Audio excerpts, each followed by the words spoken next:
apenas fazer o registro de que eu tenho sido auxiliado em muito um estudioso metodista chamado F.F. Bruce, falecido na década de 90, especificamente em 1990. Então, o Bruce escreveu um comentário muito importante sobre a carta aos Hebreus, e eu tenho me valido muito do trabalho do Bruce e também de um estudioso escocês chamado William Barclay, também morto já. Esses homens produziram verdadeiras pérolas. Vamos abrir a Bíblia em Hebreus, capítulo 1. Nós vamos ler do 5 ao 14. Os irmãos não estranhem a quantidade de citações que ele vai fazer do Antigo Testamento. Ele estruturou o argumento dele a partir do versículo 4, e a partir do versículo 5 ele vai dar, digamos que, corpo, né? Ele vai estruturar o seu argumento. Pois a qual dos anjos disse jamais: Tu és meu filho, eu hoje te gerei. E outra vez: Eu lhe serei por pai, e ele me será por filho. E novamente, ao introduzir o primogênito no mundo, diz: E todos os anjos de Deus o adorem. Ainda, quanto aos anjos, diz: Aquele que a seus anjos faz ventos, e a seus ministros labaredas de fogo.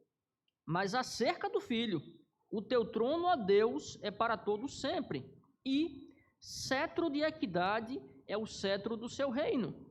Amaste a justiça e odiaste a iniquidade. Por isso Deus, o teu Deus, te ungiu com óleo de alegria, como a nenhum dos teus companheiros. Ainda, no princípio, Senhor, lançaste os fundamentos da terra, e os céus são obras das tuas mãos. Eles perecerão, tu, porém, permaneces. Sim, todos eles envelhecerão qual veste. Também, qual manto os enrolarás, e como vestes serão igualmente mudados. Tu, porém, és o mesmo, e os teus anos jamais terão fim. Ora, a qual dos anjos jamais disse: Assenta-te à minha direita, até que eu ponha os teus inimigos por estrado dos teus pés? Não são todos eles espíritos ministradores, enviados para serviço a favor dos que hão de herdar a salvação? Vou convidar o presbítero Elias Cobb que esteja orando e pedindo a Deus que Ele nos dê iluminação no momento da exposição da sua palavra.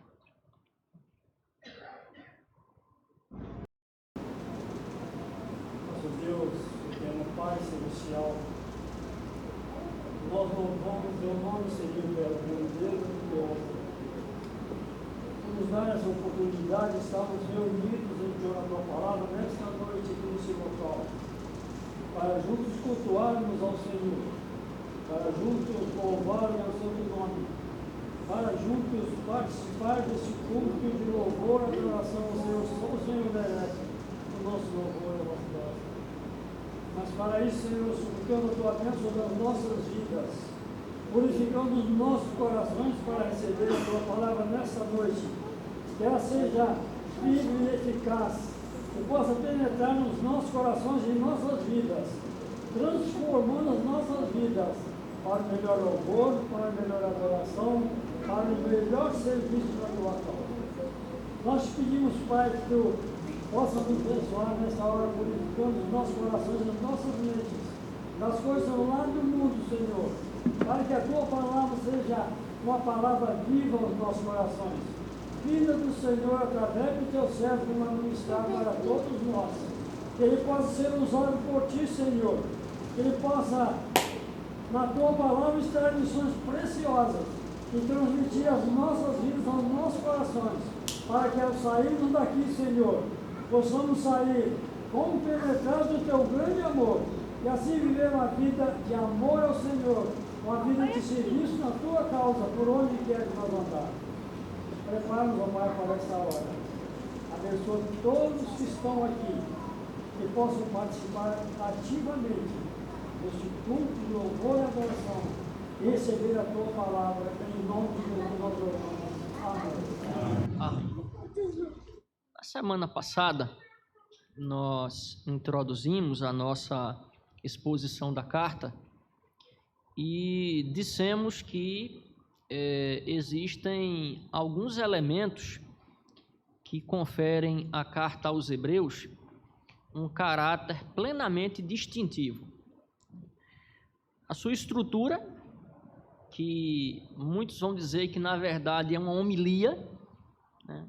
A palavra sermão é uma palavra bem mais contemporânea, mas alguns pais da igreja, como Crisóstomo, por exemplo, defendiam a tese de que toda a carta aos Hebreus é um sermão, é uma homilia, na verdade, né? O seu grego riquíssimo, que muito se aproxima do grego ático. Quando você faz um estudo do prefácio da carta, né, da primeira seção da carta, que vai do verso 1 ao 3º, a gente percebe que o autor ele está escrevendo uma peça retórica, ele usa termos técnicos próprios à oratória greco-romana. Seu conhecimento profundo da Bíblia grega dos 70 e também a impossibilidade de determinar quem foi seu autor ou a época em que ela foi escrita. Então, essas 4 características, elas servem para que, de alguma maneira, nós possamos afirmar o caráter distintivo da carta aos Hebreus. Agora, todo o conteúdo da carta nos leva a concluir que os destinatários eram judeus helênicos. Será que eles eram antioquianos? Será que eles eram alexandrinos? Será que eles viviam ali na Península Balcânica?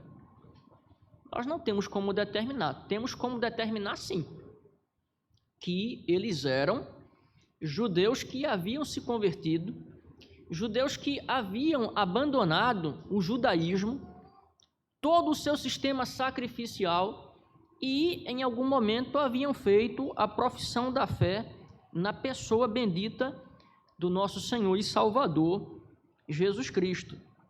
E toda a carta, ela procura, a partir de argumentos, persuadir os destinatários a não retornarem para o judaísmo.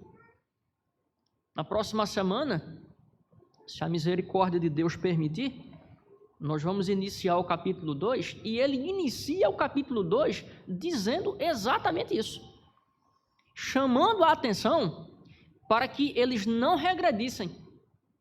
Ora, quando a gente abre a carta aos Gálatas, no capítulo 1, Paulo ele usa uma expressão que cai como uma luva naquele momento e cai como uma luva também para aquilo que o autor da carta aos Hebreus ele vai dizer aqui. Paulo vai dizer assim: quem vos convenceu, né, a passar da graça de Cristo para outro evangelho? Se nós parafraseássemos, nós poderíamos dizer aqui: quem está tentando vos convencer a decair da graça de Cristo e retornar para o judaísmo?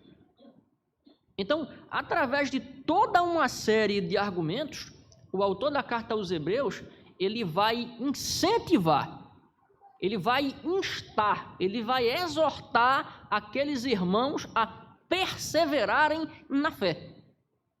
E aqui, ele vai se valer de um recurso retórico importantíssimo. Inclusive, é a partir desse recurso que o doutor Augustus ele vai estruturar a exposição que ele faz desse capítulo, que é o recurso da comparação. Ele começa do verso 1 ao 3º, comparando Cristo aos profetas. E qual é a conclusão que ele chega? Cristo é superior aos profetas. Eu gosto muito da imagem da pirâmide. A pirâmide você tem a base, e quanto mais você vai subindo, ela vai fechando. A revelação, ela é exatamente o contrário. Os profetas tinham uma luz acerca de Cristo. Quanto mais o tempo vai passando, essa luz ela vai se expandindo até que ele encarna, ele se manifesta, ele é Deus encarnado, ele vem a nós e ele nos fala tudo quanto acerca dele estava escrito nos profetas. Ele é o profeta prometido a Moisés. Ele é o profeta que encerra aquela palavra profética e sobre quem os profetas falaram. É aquilo que em teologia bíblica a gente chama de revelação progressiva. A revelação, ela tem estágios. E quanto mais o tempo passava, mais luz, mais clareza era dada acerca daquele que haveria de vir, e ele veio. E quando ele vem, ele cumpre tudo aquilo que os profetas disseram acerca dele. E aí o autor dos Hebreus chega à conclusão: Cristo é superior aos profetas. Falei aqui que os judeus, eles têm alguns profetas em altíssima conta. Moisés, Elias, Jeremias, Samuel, são os profetas que mais se sobressaem dentro da comunidade judaica. E, no entanto, Cristo é superior a todos eles. Agora, do versículo 4 ao versículo 14, o autor ele passa a trabalhar sobre outra questão muito importante, que é: Cristo é superior aos anjos. A gente vai ler na Escritura a anjos, a querubins, a serafins, a arcanjos. A gente vai para a carta aos Colossenses e a carta aos Efésios, tem tronos, soberanias, principados, potestades. Quer dizer, a Bíblia vai dar alguma categorização, né? Lá na Idade Média, o Pseudo Dionísio, ele escreveu um tratado muito conhecido que foi sobre a hierarquia angelical. O Pseudo Dionísio foi um autor que, segundo um grande estudioso chamado Etienne Gilson, é o segundo autor mais citado em todo aquele período. Santo Agostinho e depois o Pseudo Dionísio. E esse escrito sobre a hierarquia celestial, ele se tornou muito conhecido. Mas quando nós olhamos para todos os anjos, nós percebemos claramente que Cristo, ele é superior a cada um deles, como é superior a todos eles. Vejam que esse trecho, ele é composto de 10 versículos. E dentro de 10 versículos, o autor sagrado, ele vai fazer 7 citações do Antigo Testamento. 5 do livro dos Salmos, uma do livro de 1 Samuel, que reaparece no livro das Crônicas, e uma do livro de Deuteronômio.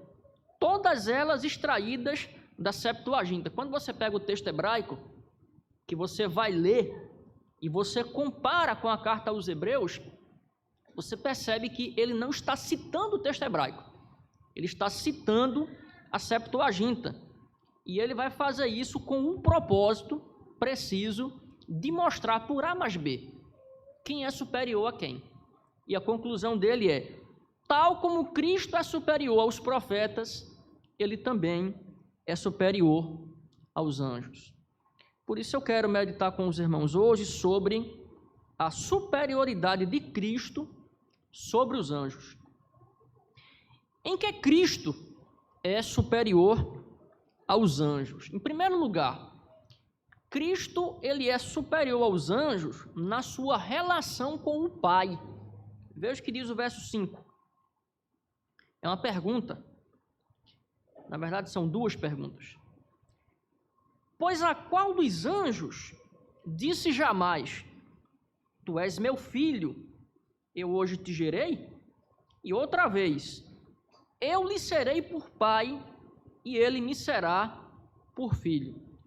Vejam que o autor da carta aos Hebreus, mais uma vez, ele faz uso da retórica. Porque se você pegar esses textos, tal como eles estão postos no Antigo Testamento, eles são declarações, eles não são perguntas. A pergunta aqui é retórica, a pergunta aqui ela é redundante, é a pergunta que para ela só há uma resposta: não. Nenhum. A nenhum dos anjos Deus ele dirigiu essas palavras. Quando nós examinamos as declarações que aqui são feitas, e nós percebemos claramente a forma como o autor procura descrever a relação de Cristo com o Pai, nós percebemos que trata-se de uma relação muito especial.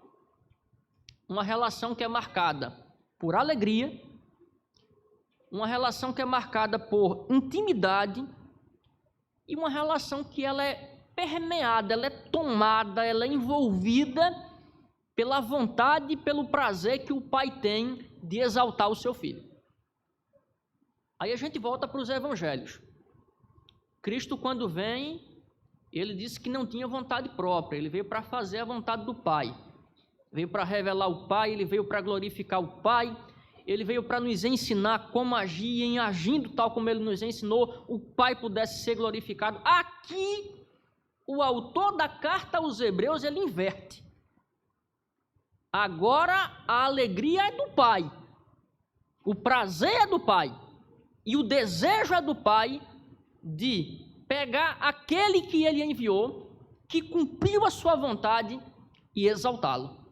Então, essas duas expressões que aparecem aqui nos mostram de maneira muito clara como o Pai e o Filho se relacionam e, ao mesmo tempo, o tributo que o Pai ele dá ao Filho pela excelência da sua obra.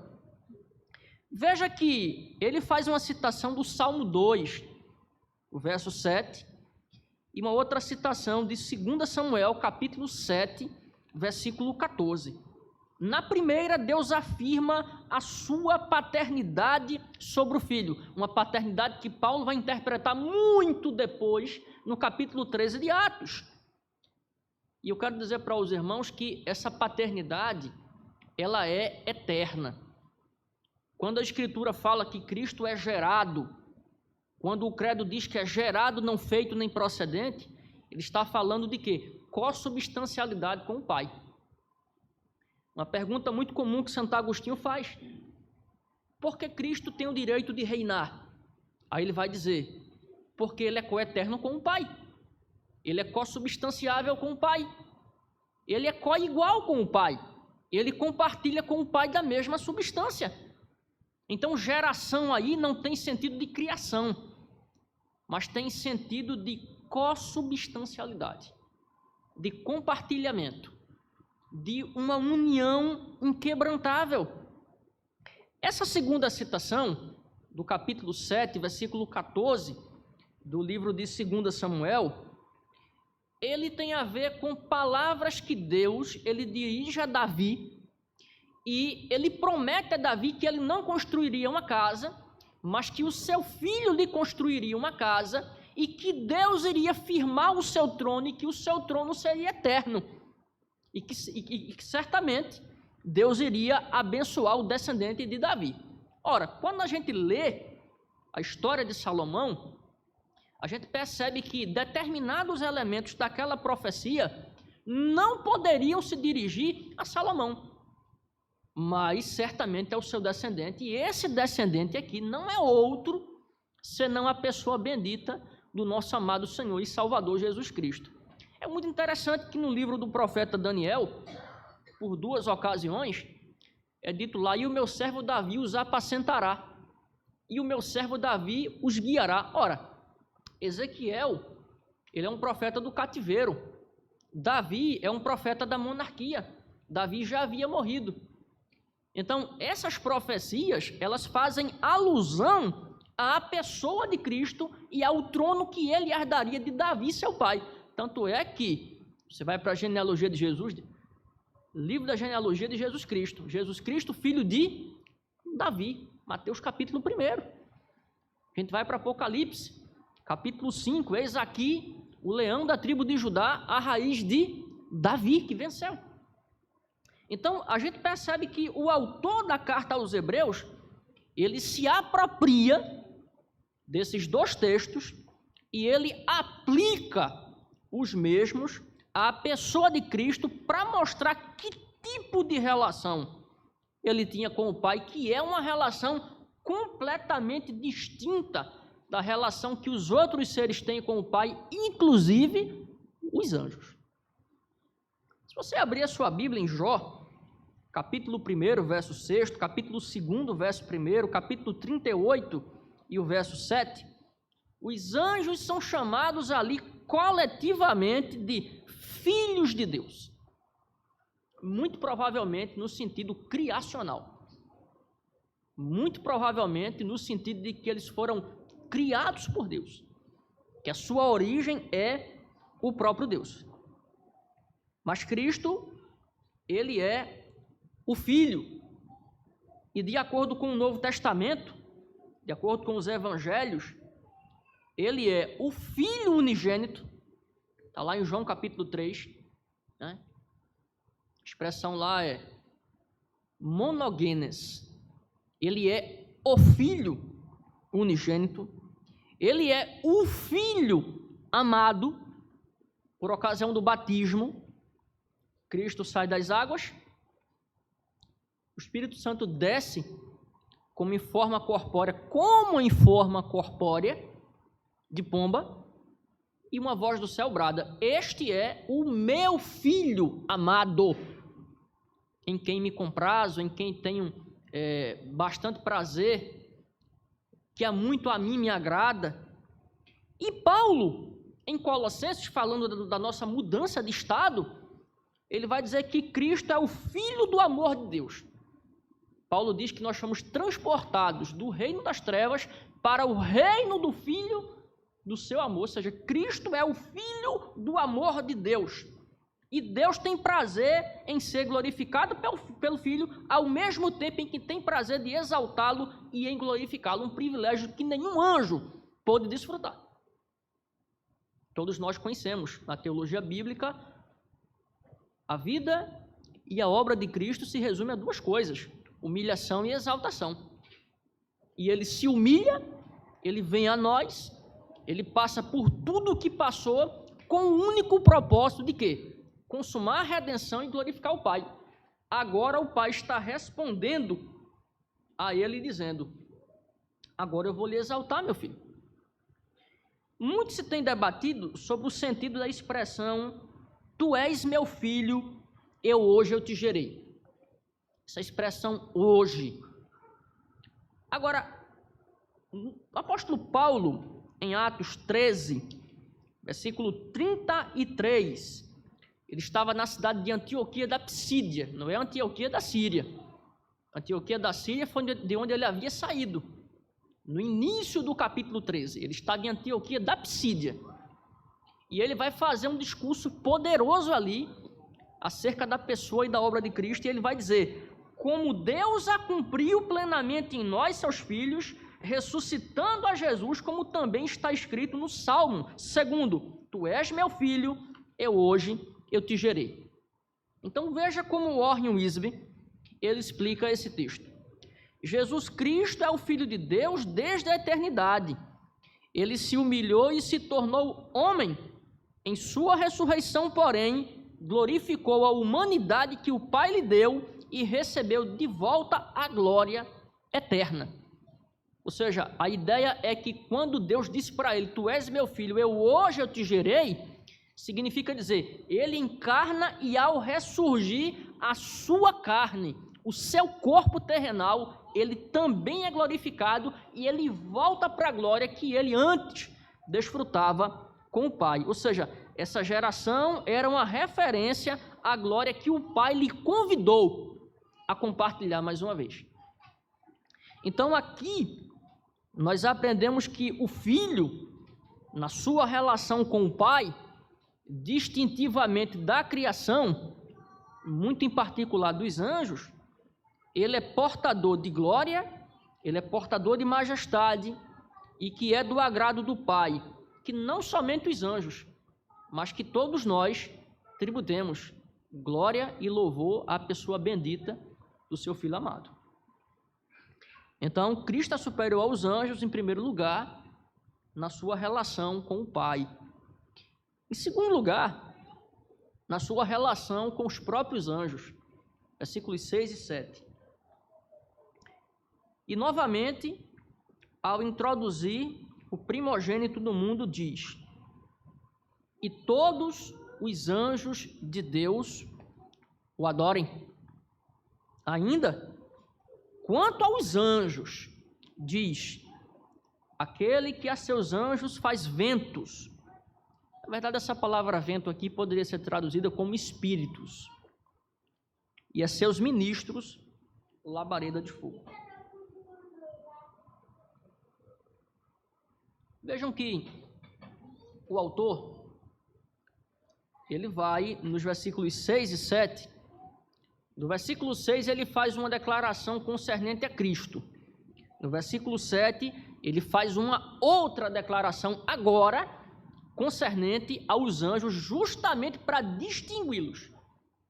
Ele compara, fazendo afirmações que mostram a superioridade de um em relação ao outro. E qual é a conclusão do autor da carta aos Hebreus?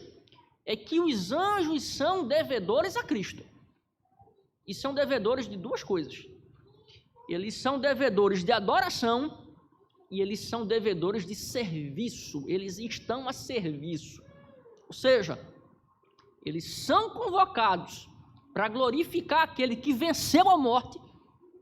Eles são chamados para adorar aquele que da morte é vencedor.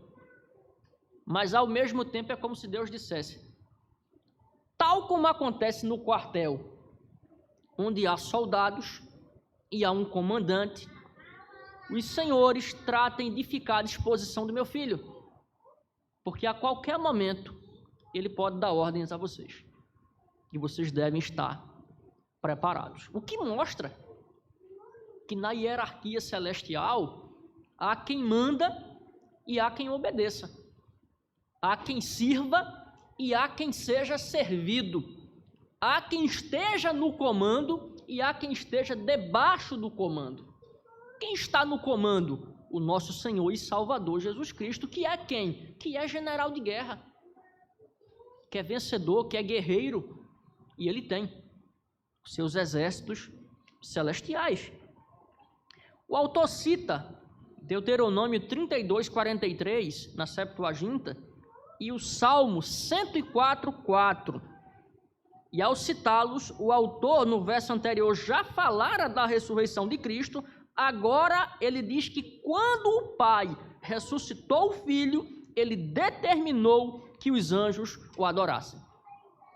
É mais ou menos assim.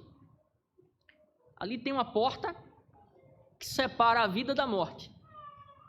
E quando Cristo ele ressuscita naquela madrugada daquele domingo, que ele vai saindo, que ele dá um salto abrupto da morte para a vida, imediatamente o Pai diz: olha ali, adorem, sirvam, se coloquem debaixo do tacão dele, porque ele é merecedor.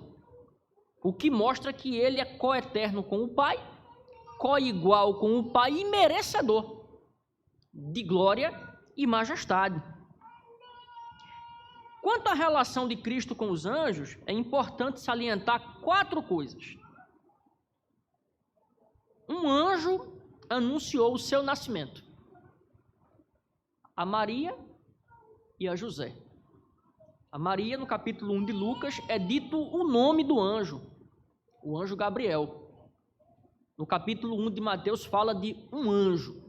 Então, o nascimento de Cristo é precedido pela visita, eu não sei se de um ou de 2, mas ela é precedida pela visita de anjos, que vão anunciar. Os anjos o serviram quando ele venceu Satanás no deserto. Mateus capítulo 4, versículo 11. Após ele vencê-lo pelo uso correto da Escritura, os anjos estavam ali para servi-lo. Anjos estavam disponíveis caso ele desejasse. Mateus capítulo 26, quando ele é preso no Getsêmani, ele diz: Pedro, guarde sua espada, porque se eu quisesse, Pedro, eu teria miríades, eu teria milhares e milhões de anjos à minha disposição, Pedro. Guarda isso aí, Pedrinho. E 2 anjos anunciaram seu retorno em Atos 1, do 9 ao 11. O que isso mostra? Eles o cercavam, eles o serviam, eles tinham prazer em estar a serviço dele. Na verdade, eles estavam sob a sua direção. Além do mais, nos evangelhos, como em toda a Escritura, nós não vamos ver anjos recebendo adoração.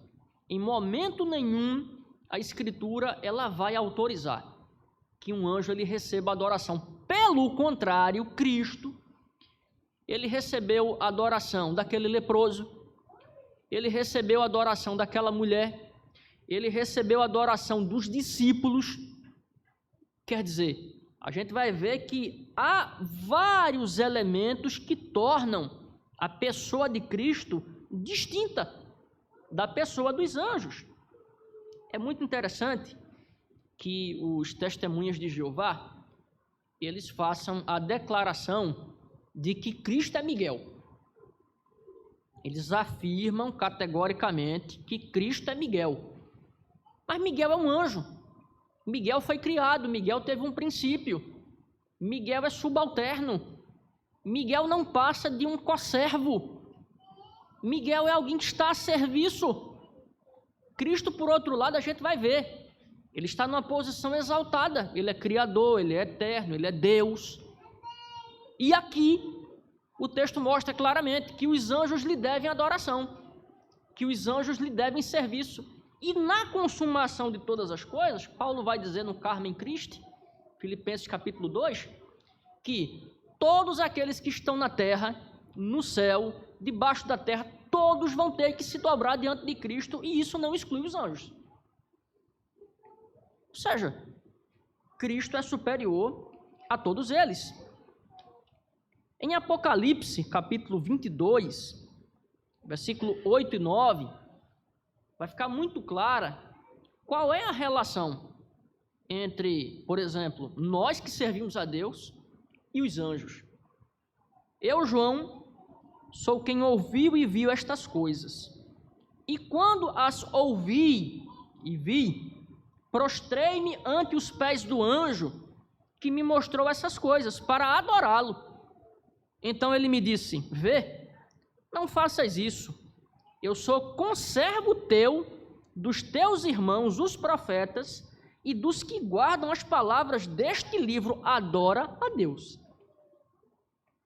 Então, a gente percebe claramente que Cristo é distinto dos anjos, porque em vários momentos ele vai receber adoração e ele vai se comprazer nisso, porque ele sabia quem era e ele sabia qual era a sua missão.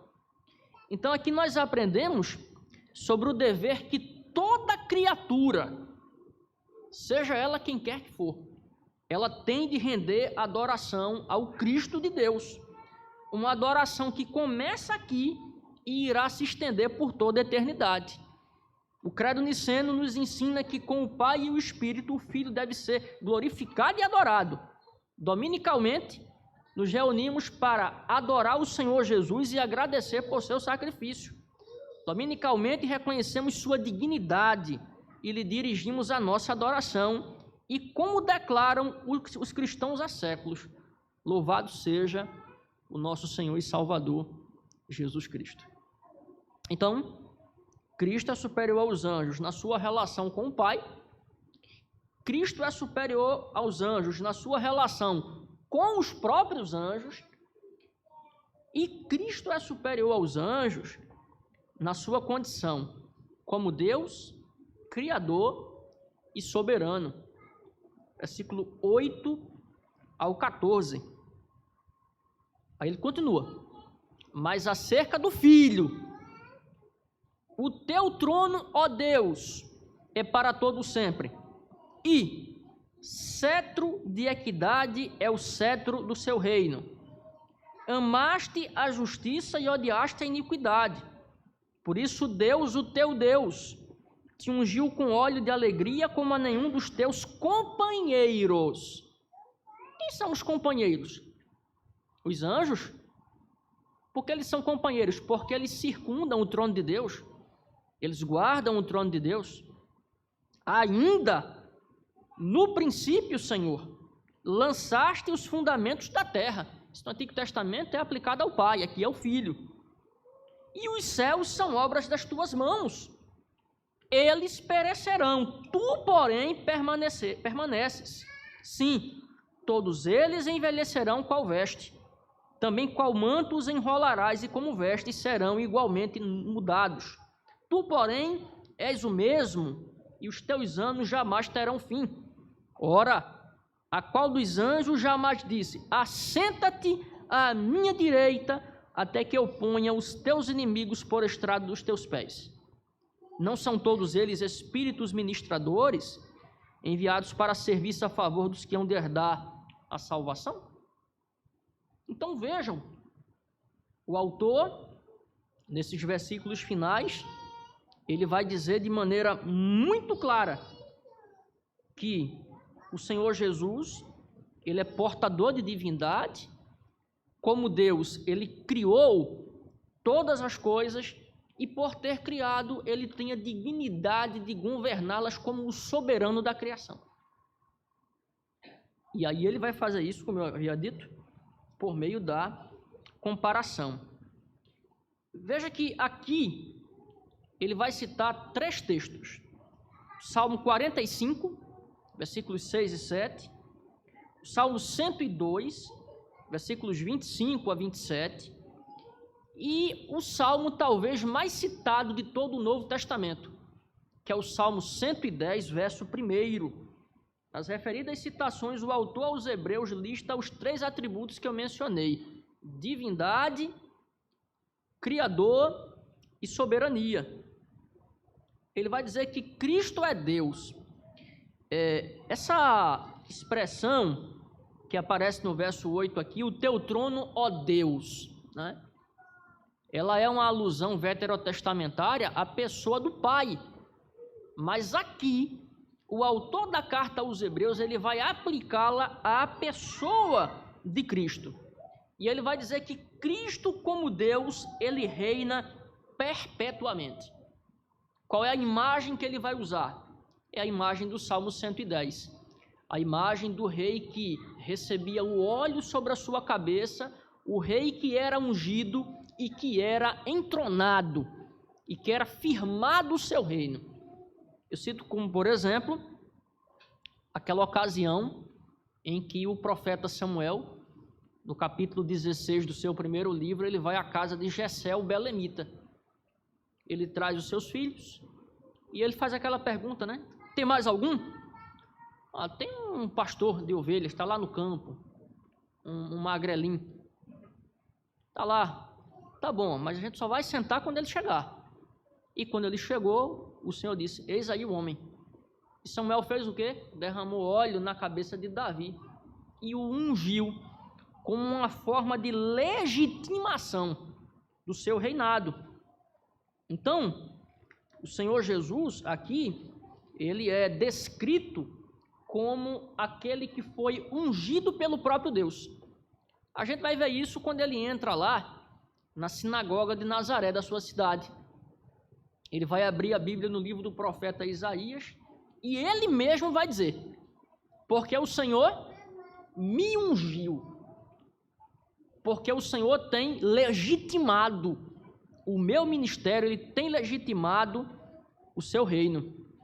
E Cristo, como Deus, como Rei, ele não pode ser destronado, e ninguém há que possa assumir o seu lugar. Por isso que a idolatria lhe é tão ofensiva, porque a idolatria é ocupar o lugar que lhe cabe. Nós temos um lugarzinho na nossa vida que ninguém pode ocupar, nada nem ninguém. Eu vou explicar isso da maneira mais radical, para que não fique nenhuma dúvida. Eu amo a minha mãe. A minha mãe tem um lugar reservado no meu coração, mas tem um lugar no meu coração que ela não pode sentar, ela não pode ocupar. O único que pode ocupar esse lugarzinho é o Deus triuno, por consequência, a pessoa do Senhor Jesus Cristo. Se eu pego a minha mãe e eu coloco ela no lugar que somente Cristo cabe, eu estou cometendo idolatria. Então, o que o autor sagrado aqui ele está dizendo é: Cristo foi ungido, Cristo foi nomeado, Ele é Deus e Ele reina entre nós. E nós devemos a Ele obediência. Nós devemos a Ele o agir próprio aos súditos, de submissão, de subserviência. Cristo é o Criador e como Criador Ele é eterno. Não tem nada que tenha vindo a existir que não tenha tido a participação dele. Ele criou tudo. Aqui diz que os céus e a terra são o quê? São obras das suas mãos. Quem é o grande artesão? A gente olha, por exemplo, eu gosto muito de Rafael Sanzio, as pinturas de Rafael Sanzio. Ele pintava para a igreja, né? Ele era um pintor sacro, né? Ou então a gente pega, por exemplo, as obras de Michelangelo. A gente diz assim, que artesão. Mas olhe para a criação e você vai lembrar quem é o artesão dos artesãos. É Cristo. Ele criou tudo, ele é anterior à criação e a criação depende dele. A manutenção da criação, a subsistência da criação, essa manutenção que passa todos os dias, que acontece, é obra dele. E Cristo é soberano. E tem mais uma coisa: os anjos não estão apenas para servi-lo, no sentido de cumprir a sua vontade, mas de cumprir a sua vontade, inclusive naquilo que diz respeito a nós. Olha o que vai dizer aqui o finalzinho do texto. Não são todos eles espíritos ministradores? A palavra ministro é a palavra servo. A palavra ministro é a palavra que designa alguém que está para cumprir ordens, que está a serviço de alguém, enviados para serviço a favor dos que hão de herdar a salvação. Ou seja, Cristo tem a prerrogativa de determinar aos anjos que eles nos sirvam. Por isso que o anjo disse a João, não me adore. Eu sou seu conservo como os profetas. Eu estou aqui a serviço de Cristo. Eu estou aqui para servi-lo. E mais uma vez, o autor sagrado vai fazer alusão à posição exaltada de Cristo quando ele cita lá o Salmo 110:1, quando o próprio Deus disse, tome assento à minha direita. Essa expressão, sentar-se à direita, é uma referência à exaltação. É o pai olhando para o filho e dizendo assim, esse trono aqui é nosso, esse lugar exaltado aqui é nosso, esse lugar ali é próprio, venha para cá. Diga-se de passagem, irmãos, isso designa que todos, na ambiência celestial, na ambiência terrenal, na ambiência marítima, no mundo espiritual, todos estão debaixo do tacão de Cristo. Todos. Todos. Eu não encontrei nenhuma expressão que possa dizer isso, como aquela expressão que foi dita por Lutero. O diabo é o diabo de Deus. O diabo é como um cão que tem uma coleira e que ele só faz o que Cristo permite. Ele só vai até onde Cristo permite. Nada escapa ao controle de Cristo. Por quê? Porque Ele é Deus, Ele criou e Ele é soberano. E Ele manda.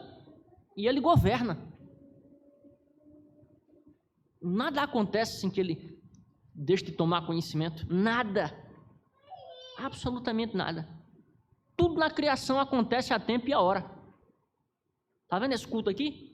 É 20 horas e 42 minutos. Ele sabia exatamente que nesse momento eu estaria pregando e que os irmãos estariam aqui recebendo a palavra. E só estamos aqui porque Ele permite. Esse Deus eterno, esse Deus poderoso, esse Deus tremendo, o Filho encarnado de Deus, Ele mesmo é quem tem providenciado esse momento tão glorioso para nós.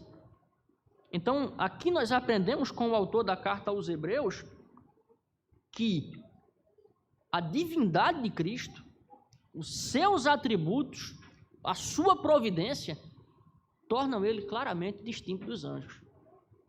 Nós temos que amar os anjos de Deus, temos que ter toda a estima pelos anjos. Entendam bem o que eu vou dizer, num certo sentido, eles são nossos irmãos porque eles são criação divina, nesse sentido. Mas eu quero deixar claro algumas coisas. Cristo não morreu pelos anjos, não morreu. Não há expiação para os anjos que caíram. Os anjos estão a nosso serviço, estão para nos servir, para nos guardar. Cristo morreu em nosso favor, Cristo nos comprou para Deus. Cristo é chamado na carta aos Hebreus de nosso irmão, é o chamado apóstolo da nossa salvação. Ele é o nosso Senhor, é o nosso Salvador. Quer dizer, a nossa relação com Cristo, ela também é distinta. A nossa relação com Cristo desfruta de certos privilégios que os anjos não desfrutam. E eu quero finalizar aqui mostrando 3 coisas, 3 aplicações que esse texto ele nos permite extrair. Primeiro, através de Cristo, não através de anjos, nós podemos desfrutar de uma relação pacífica e harmônica com o Pai. Quem desfruta de uma relação plena com o Pai? Cristo. Quem apaziguou a ira do Pai? Cristo. Quem satisfez a justiça do Pai? Cristo. Quem amou o Pai a ponto de dar a sua vida por pessoas que não mereciam? Cristo. Então, somente por Cristo, tira os anjos, eles não são capazes de fazer isso.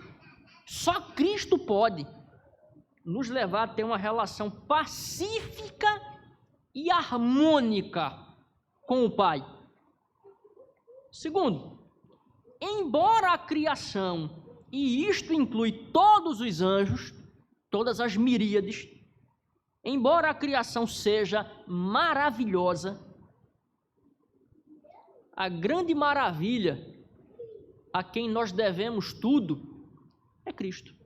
Ele é a grande maravilha. Está lá em Isaías, ele é o maravilhoso conselheiro. Ele é aquele que nós olhamos para ele, vemos o Pai, conhecemos o Pai, nos aproximamos do Pai, e mais do que isso, ele é aquele que o Pai enviou para nos dar a salvação. Então, ele é a grande maravilha. Não é a criação que é a maravilha suprema, a maravilha suprema é Cristo.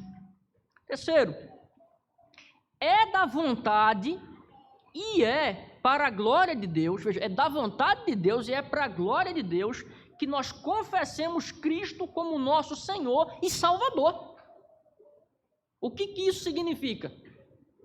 O Pai é glorificado e o Pai tem agrado que nós nos coloquemos debaixo do governo de Cristo e que nós reconheçamos. Somente Cristo é merecedor de adoração.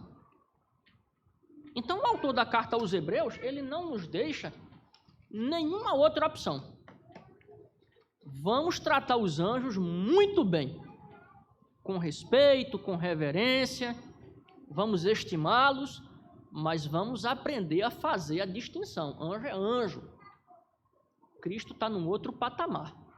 Ele é Deus, ele é Criador, ele é soberano e ele desfruta de privilégios que nenhum outro ser em todo o universo desfruta. Porque, como eu disse, ele é o Filho amado. Que Deus nos abençoe.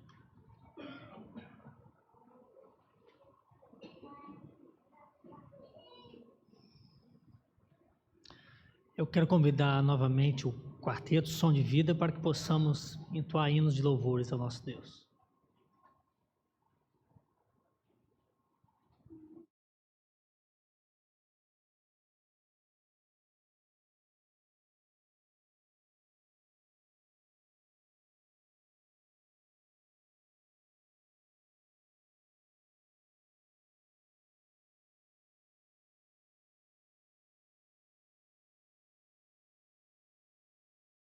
Falou, proporcionar a oportunidade de estar aqui.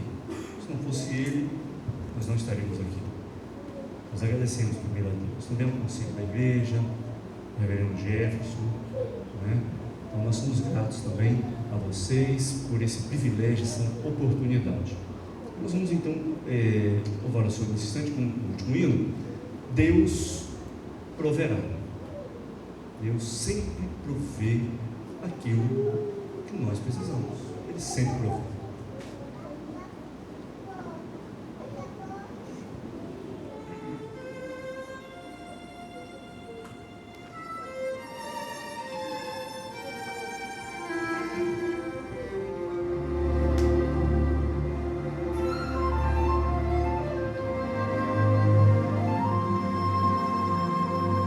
Quantas vezes a fé vacila nesse mundo de dor e aflição? Quantas dúvidas nos atormentam e a fé vai às vezes ao chão. Quando não encontramos saída e o barco parece afundar, precisamos seguir sempre em frente, confiando que Deus proverá.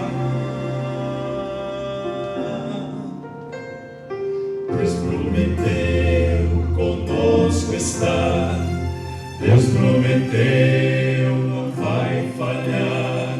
Não há desafio impossível se temos um Pai poderoso e capaz. Deus prometeu nos amparar, Deus prometeu nos sustentar, se estamos em seus caminhos. É só esperar, Deus proverá.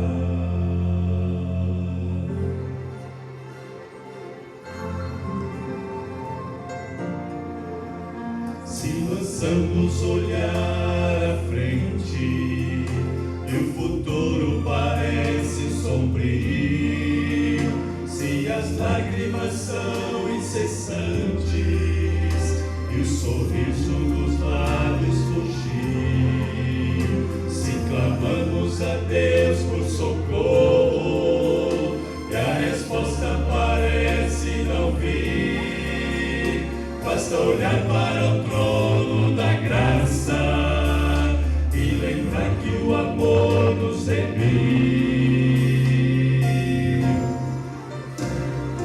Deus prometeu conosco estar, Deus prometeu, não vai falhar. Não há desafio impossível se temos um Pai poderoso e capaz. Deus prometeu nos amparar, Deus prometeu nos sustentar, se estamos em seus caminhos. É só esperar, Deus proverá. Deus proverá, é a promessa, Deus proverá.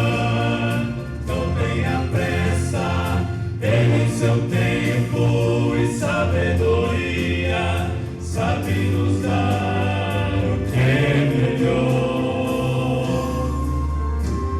Se muitas perguntas não têm resposta, se muitos caminhos parecem sem volta, Deus proverá o cordeiro para cada Abraão de fé. Deus prometeu conosco estar, Deus prometeu, não vai falhar. Não há desafio impossível se temos um Pai poderoso e capaz. Deus prometeu nos amparar, Deus prometeu nos sustentar, se estamos em seus caminhos.